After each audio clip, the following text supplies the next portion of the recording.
Ini adalah episode keempat. Pada 3 episode sebelumnya, kita sudah menjawab 5 dari 10 argumen yang selama ini membuat kita yakin bahwa bumi berbentuk bola. Pada episode ini, kita akan membahas topik nomor 6 dan 7, yaitu soal perhitungan gerhana dan horizon yang tampaknya membuktikan bahwa bumi ini lengkung. Kita mulai dengan topik ke-6, tentang gerhana yang bisa diprediksi secara akurat oleh NASA. Kita sejak kecil diajarkan bahwa gerhana bulan terjadi akibat bulan masuk bayang-bayang bumi yang berbentuk bola.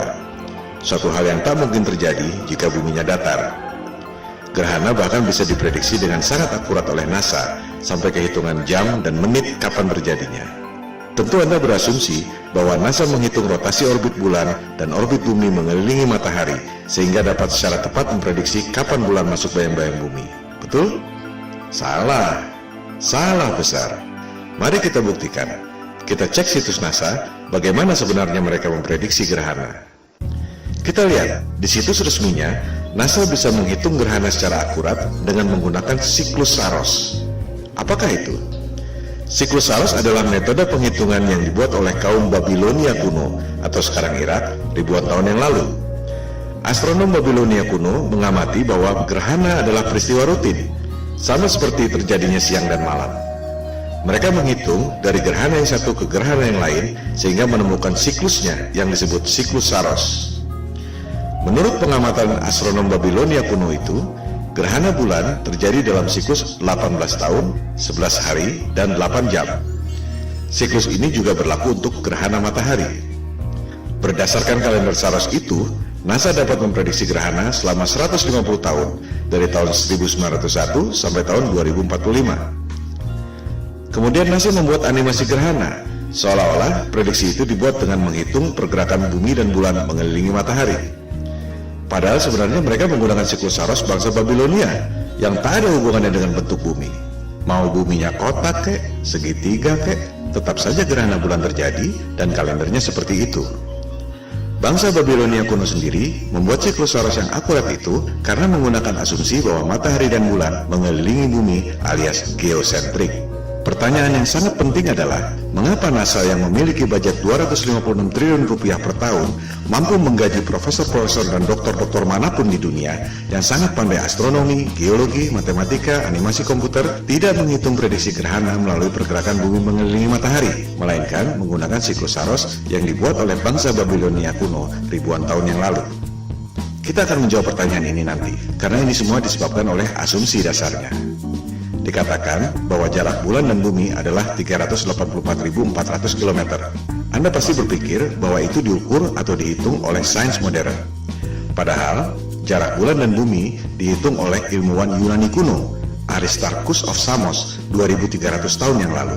Aristarchus menghitung jarak bulan dengan menggunakan rumus trigonometri pada saat gerhana bulan, dengan asumsi bahwa gerhana terjadi akibat bulan masuk bayang-bayang bumi. Jadi ini cerita lama. Seperti telah disampaikan pada episode yang lalu, teori bumi mengelilingi matahari sudah ada sejak 2500 tahun yang lalu. Aristarchus bahkan menghitung jarak bulan berdasarkan asumsi tersebut. Maka didapatlah angka 240.000 miles atau 384.400 km. Apakah ini fakta? Tentu saja bukan. Ini adalah perhitungan trigonometri dengan asumsi bahwa gerhana terjadi karena bulan masuk bayang-bayang bumi. Analogi sederhananya begini. Ia menghitung panjang badan tikus dengan mengukur panjang ekor yang ia asumsikan adalah ekor tikus. Menjadi masalah jika yang dia ukur adalah ekor gajah, sehingga menghasilkan perhitungan badan tikus sebesar badan gajah. Dengan menggunakan asumsi yang sama, Aristarchus kemudian mengukur diameter bulan. Lewat fenomena gerhana, didapatlah angka diameter bulan 1/3,6 kali bumi, yaitu 3.474 km. Setelah mendapat jarak bulan, ilmuwan Yunani kuno 2300 tahun lalu itu mengukur jarak matahari. Didapatlah jarak matahari 149,6 juta kilometer dari bumi. Persoalannya, angka itu 400 kali lebih besar dari jarak bulan ke bumi. Padahal, kita selalu melihat bulan dan matahari besarnya hampir sama, yang menyebabkan gerhana total jika matahari tertutup bulan. Maka dibuatlah asumsi baru. Matahari dan bulan kelihatan besarnya sama, padahal jaraknya menurut hitung-hitungan Aristarchus tadi 400 kali lebih jauh, karena matahari besarnya 400 kali lebih besar dari bulan. Dengan begitu pula, disimpulkan bahwa matahari besarnya 109 kali bumi. Beginilah cara mengukur dengan rumus di atas kertas. Perhitungan matematikanya memang benar, namanya juga ilmu pasti. Asumsi dasarnya yang salah dari awal. Maka dimulailah dogma sains modern bahwa matahari itu besar sekali. Matahari 109 kali lebih besar dari bumi. Matahari besarnya 400 kali lebih besar dari bulan, tapi jaraknya 400 kali lebih jauh sehingga kelihatannya sama besarnya dengan bulan. Panca indera dan logika kita dikalahkan oleh asumsi rumus. Dari mana Aristarchus 2300 tahun lalu bisa memastikan bahwa gerhana bulan terjadi karena masuk bayang-bayang bumi? Sampai sekarang pun, kalau benar gerhana terjadi karena bulan masuk bayang-bayang bumi, mengapa NASA masih menggunakan kalender Saros untuk memprediksi gerhana? Mengapa NASA tidak menghitung sendiri dengan pergerakan bumi mengelilingi matahari?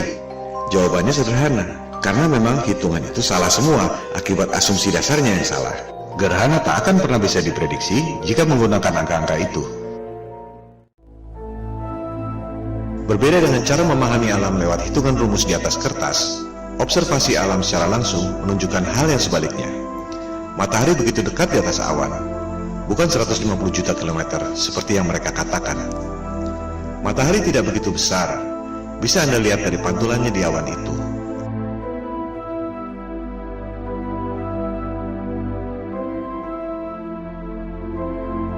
Pantulan warna putih di awan itu hanya bisa terjadi jika mataharinya tidak sebesar dan tidak sejauh seperti yang mereka katakan. Di permukaan bumi, kita bisa melihat cahaya matahari menyebar melebar dari balik awan. Hal itu tak mungkin terjadi jika mataharinya jauh dan buminya lengkung. Mereka beralasan bahwa itu disebabkan oleh atmosfer.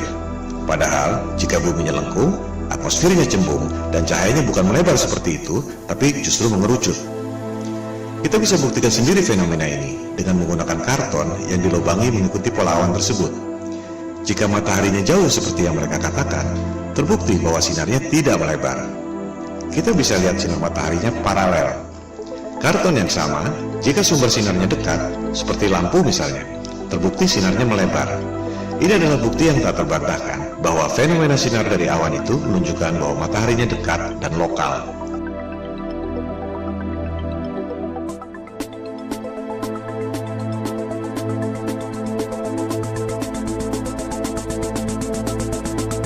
Rumus trigonometri yang sama bisa diterapkan dengan asumsi yang berbeda. Tak perlu menggunakan asumsi bayangan di bulan. Perhitungan trigonometri jarak matahari bisa dilakukan dengan asumsi yang lebih nyata, yaitu derajat kemiringan sinar matahari yang bisa diukur dari bayangan benda di bumi. Dibutuhkan setidaknya 3 lokasi yang berbeda. Sama seperti Google Maps bisa memprediksi jarak Anda dengan menggunakan 3 tower Telkom yang berbeda. Bedanya, cara mengukur ketinggian adalah dengan menggunakan triangulation yang biasa dilakukan untuk mengukur ketinggian gedung, gunung, dan lain-lain. Hasilnya, jarak matahari hanya 3.583 miles atau 5.766 km saja. Matahari dan bulan begitu dekat. Dari jarak itu, bisa dihitung diameter matahari, yaitu 32 miles atau 51,5 km. Begitu pula diameter bulan, yang besarnya memang hampir sama. Matahari dan bulan tak sebesar seperti apa yang dipropagandakan selama ini. Semua orang bisa mengukur jarak dan diameter bulan dan matahari tanpa menunggu gerhana, seperti yang dilakukan oleh Aristarchus 2300 tahun yang lalu. Buat apa menghitung trigonometri berdasarkan bayangan yang ada di bulan? Kita semua bisa menghitung trigonometri berdasarkan bayangan yang ada di bumi.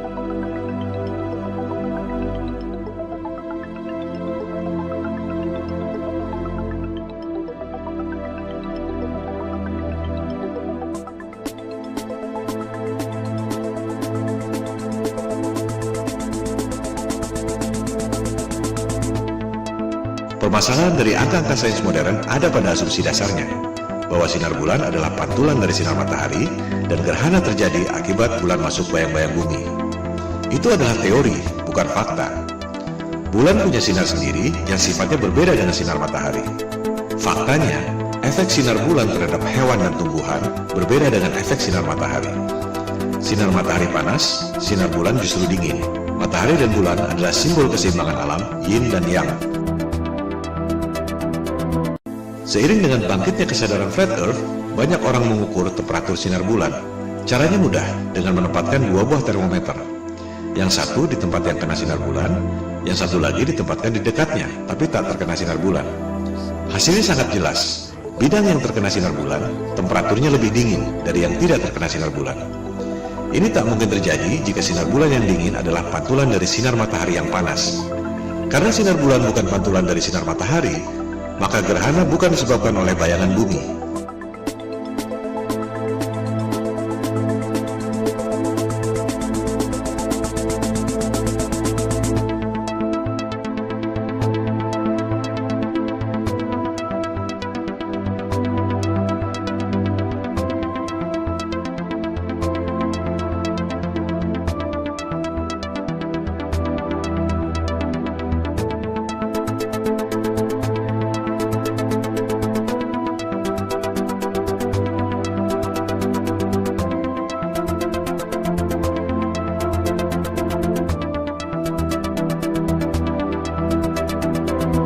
Begitu pula jika kita perhatikan bulan pada pagi hari, jelas terlihat bahwa itu bukanlah bayangan bumi, melainkan langit di belakangnya.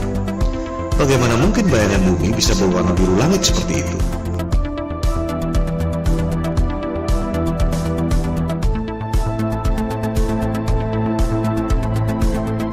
Bulan tak berbentuk bola seperti yang mereka katakan. Jika diamati dengan seksama, kadang di bagian tubuh bulan terlihat bintang yang ada di belakangnya. Itu sebabnya zaman dulu ada simbol bulan dan bintang, di mana bintang memang benar-benar terlihat menembus tubuh bulan.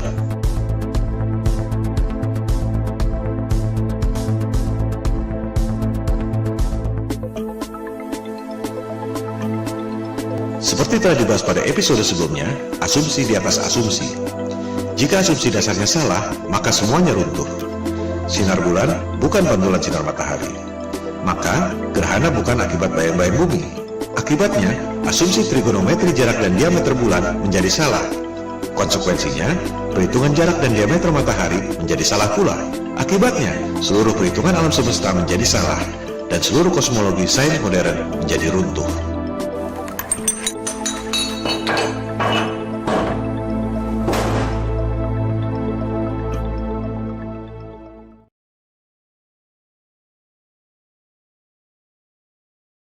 And so I'm going to show you the mathematics behind how we can predict when they're going to happen. We can do the calculations on the elliptical orbit of the moon as the Earth goes around the sun, and we can calculate how often the moon goes between the sun and the Earth. Unfortunately, it's not that simple. In fact, every single number I have given you in this video, every direction, every speed, every angle, every time, they're all only approximations. They're averages. The whole system is constantly changing. It is a wonder we have eclipses at all.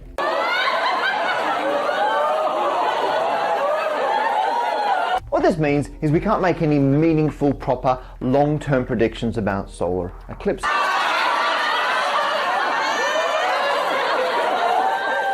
But then, out of all this chaos, another cosmic coincidence steps forward to save the day. It's called the Saros cycle, and it allows us to predict when eclipses are going to happen in the reasonably near future. Maka kita kembali pada pertanyaan di awal tadi. Mengapa NASA, yang memiliki budget 256 triliun rupiah per tahun, mampu menggaji profesor-profesor dan dokter-dokter manapun di dunia yang sangat cerdas dan memiliki pengetahuan yang hebat, tidak dapat menggunakan angka-angka tersebut untuk memprediksi gerhana? Bukan karena para profesor dan dokter itu bodoh, melainkan karena memang angkanya yang salah, tak akan bisa digunakan untuk prediksi gerhana. Sebaliknya, para profesor dan dokter itu pasti tahu bahwa angka-angka itu sebenarnya salah. Mereka adalah bagian dari elit global. We don't have time for a meeting of the Flat Earth Society.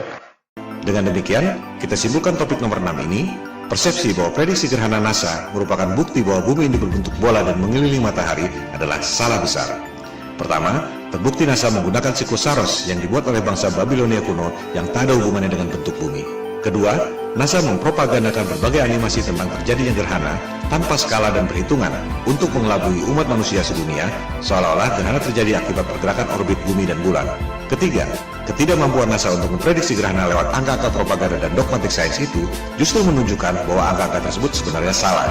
Akibatnya, seluruh kalkulasi turunannya, yaitu alam semesta menurut sains modern, adalah penyesatan, Tuhan palsu yang didesain secara sistematis untuk menjauhkan umat manusia dari agama dan ketuhanan lewat kebohongan sains modern.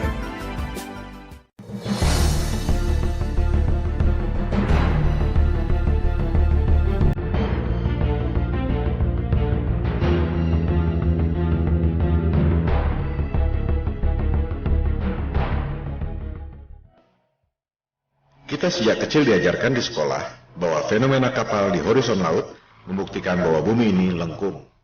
Dikatakan, kapal di horizon laut yang jauh hanya terlihat bagian atasnya karena bagian bawahnya terkena lengkungan bumi. Mari kita buktikan dengan nyata. Foto ini diambil dari kamera film Nikon P900 dengan kekuatan 83 kali optical zoom. Perhatikan baik-baik motorboat berikut cone yang kita pikir terkena lengkungan bumi itu.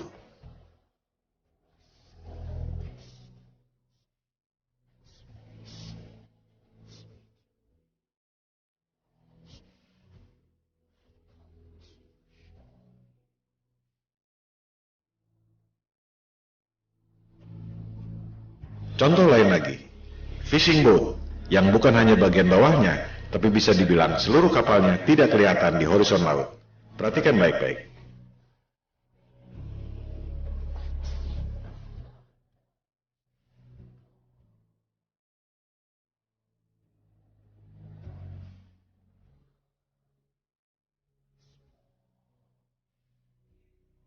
Kita harus membiasakan diri untuk selalu memiliki data dan fakta yang kredibel. Jangan sekali-sekali berdebat kusir tanpa data, hanya mengandalkan persepsi dan opininya sendiri. Bisa dibilang, 95% referensi di Google dan YouTube adalah opini-opini dan persepsi-persepsi tanpa dasar yang jelas. Jangan buang waktu dan energi untuk hal-hal seperti itu. Ada banyak perdebatan yang hanya berdasarkan foto tanpa data. Kalau melihat foto lengkungan bumi, yang harus diingat adalah dua hal, fish eye lens dan CGI atau rekayasa komputer.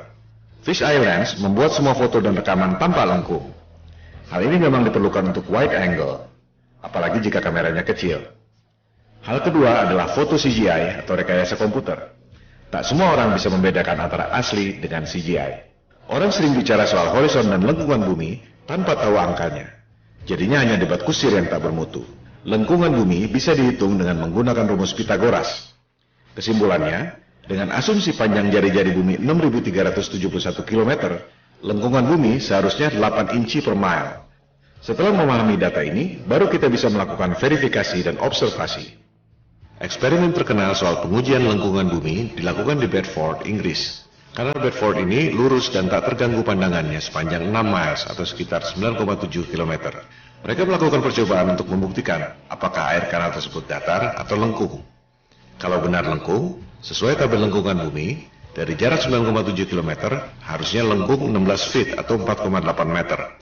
Artinya, benda yang tingginya kurang dari 4,8 meter tak akan kelihatan dari jarak 9,7 km itu.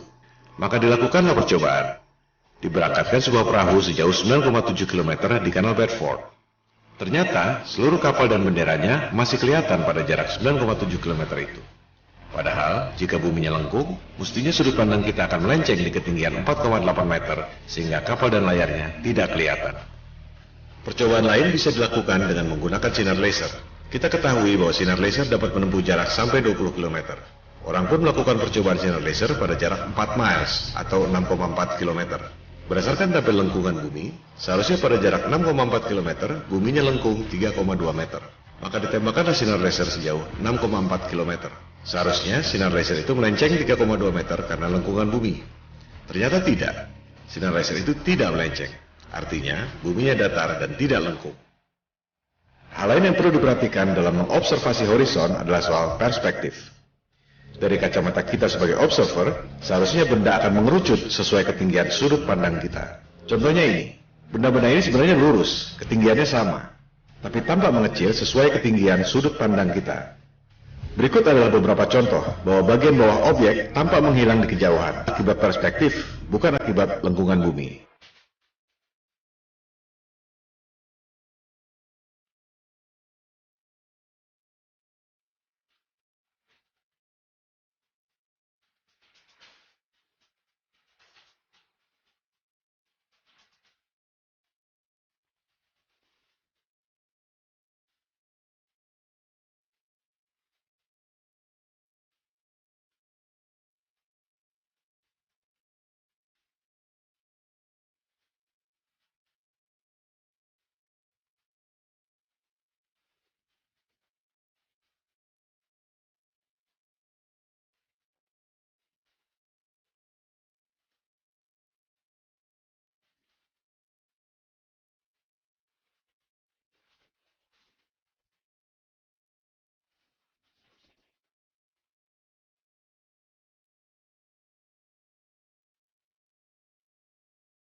Karena kurang pemahaman, banyak yang mengatakan bahwa jika buminya datar, matahari tak pernah tenggelam. Ini jelas salah.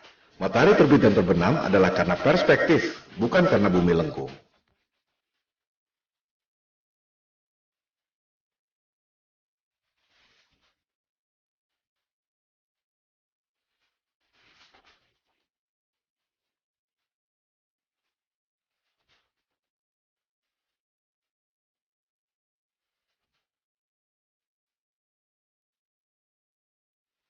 Fakta lain yang sangat menarik adalah, matahari tampak lebih besar jika direkam di ketinggian, dibanding jika direkam dari permukaan tanah. Di ketinggian sebelah kiri itu, mataharinya lebih besar dari di sebelah kanan. Jika matahari jaraknya 150 juta kilometer seperti yang mereka katakan, tak akan ada pengaruhnya jika dilihat di ketinggian beberapa kilometer saja. Fenomena ini justru menunjukkan sebaliknya. Di ketinggian, tanpa matahari lebih dekat, tak mungkin terjadi jika mataharinya berjarak 150 juta kilometer.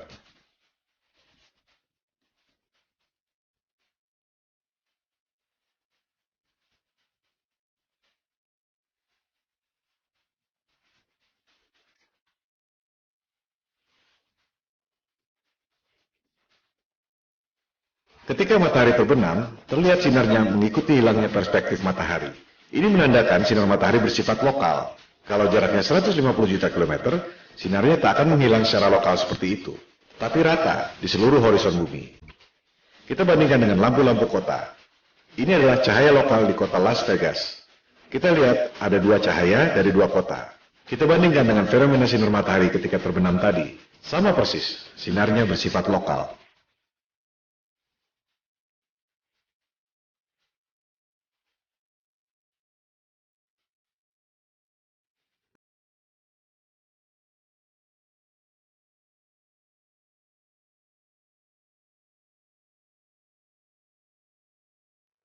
Hal lain terkait topik horizon dan perspektif adalah fenomena pelangi. Terjadinya warna-warni itu memang bisa dijelaskan dengan mudah akibat refraksi cahaya melalui prisma atau butiran air. Tapi tetap saja bentuknya lurus. Tak pernah ada penjelasan yang memuaskan mengapa pelangi bentuknya lengkung. Silakan Anda cek berbagai referensi sains. Salah satunya, yang paling terkemuka adalah Profesor Walter Lewin yang sudah puluhan tahun mempelajari fenomena pelangi. Ia sangat bagus dalam menjelaskan bagaimana cahaya berefleksi pada butiran air hujan dari ketinggian. Tapi tetap tak ada penjelasan yang memuaskan tentang kenapa bentuknya lengkung. Pelangi juga berkaitan dengan fenomena halo yang kadang tampak di sekitar matahari. Alam semesta adalah misteri, berasal dari kecerdasan ilahiyah yang tak semua bisa dijelaskan dengan keterbatasan intelijensia manusia. Upaya untuk memahami misteri alam ini adalah esensi dari sains yang sesungguhnya. Sebuah eksplorasi kehidupan yang sangat mengasihkan. Menjadi masalah jika kita bersikap seolah sudah tahu segalanya. Arogansi sains, arogansi intelektual. Padahal, sains tak pernah bisa menjelaskan dari mana kesadaran dan kecerdasan Anda berasal. Peristiwa aneh lainnya yang tak pernah bisa dijelaskan, antara lain fenomena matahari ganda yang kadang terjadi entah apa sebabnya. Ini adalah nyata, bukan hoax.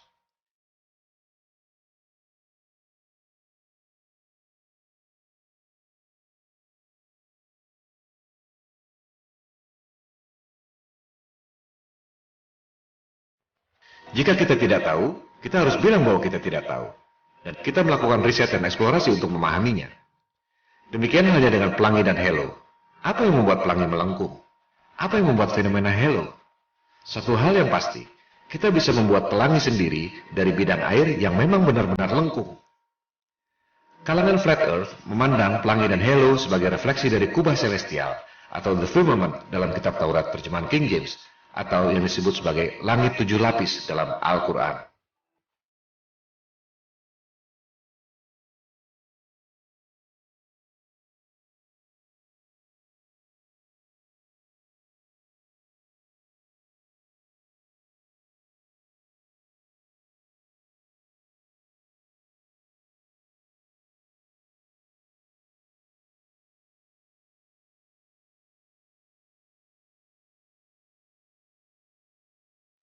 Dengan demikian, kita tutup topik ke-7 tentang fenomena horizon yang sebelumnya membuat kita yakin bahwa bumi ini berbentuk bola. Bagian bawah kapal di horizon laut menghilang bukan akibat lengkungan bumi, melainkan akibat perspektif dan refraksi. Juga tentang terbit dan terbenamnya matahari. bukan disebabkan buminya berbentuk bola. Karena bumi yang diameternya 6.371 km, tak akan ada pengaruhnya melihat matahari jika benar jaraknya 150 juta kilometer. Terbit dan tenggelamnya matahari disebabkan oleh perspektif kita dari permukaan bumi yang datar.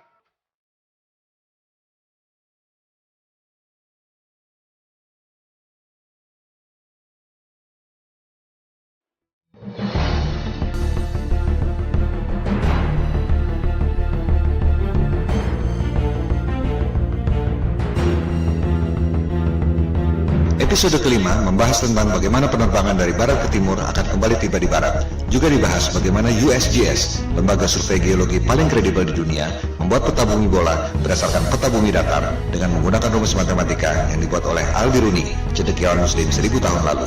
USGS juga menerangkan bahwa peta bumi datar merupakan dasar penentuan jarak penerbangan yang akurat, menentukan arah antena, serta pembuatan peta transnasional Amerika Serikat.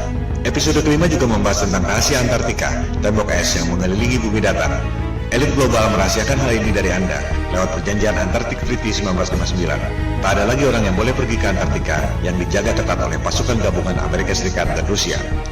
Episode berikutnya akan membahas bagaimana Amerika Serikat dan Soviet tahun 1958 sampai 1961 sama-sama mengirim pasukan gabungan untuk membom nuklir kubah celestial lewat operasi yang dinamai HANE atau High Altitude Nuclear Explosion.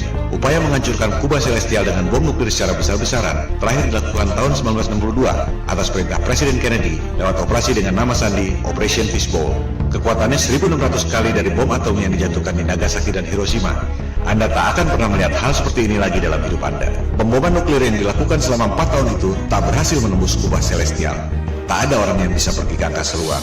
Dari situ, kita bisa melihat ada kekuatan yang lebih besar dari segala pengetahuan, teknologi, dan bom nuklir, yakni Tuhan yang Maha Kuasa.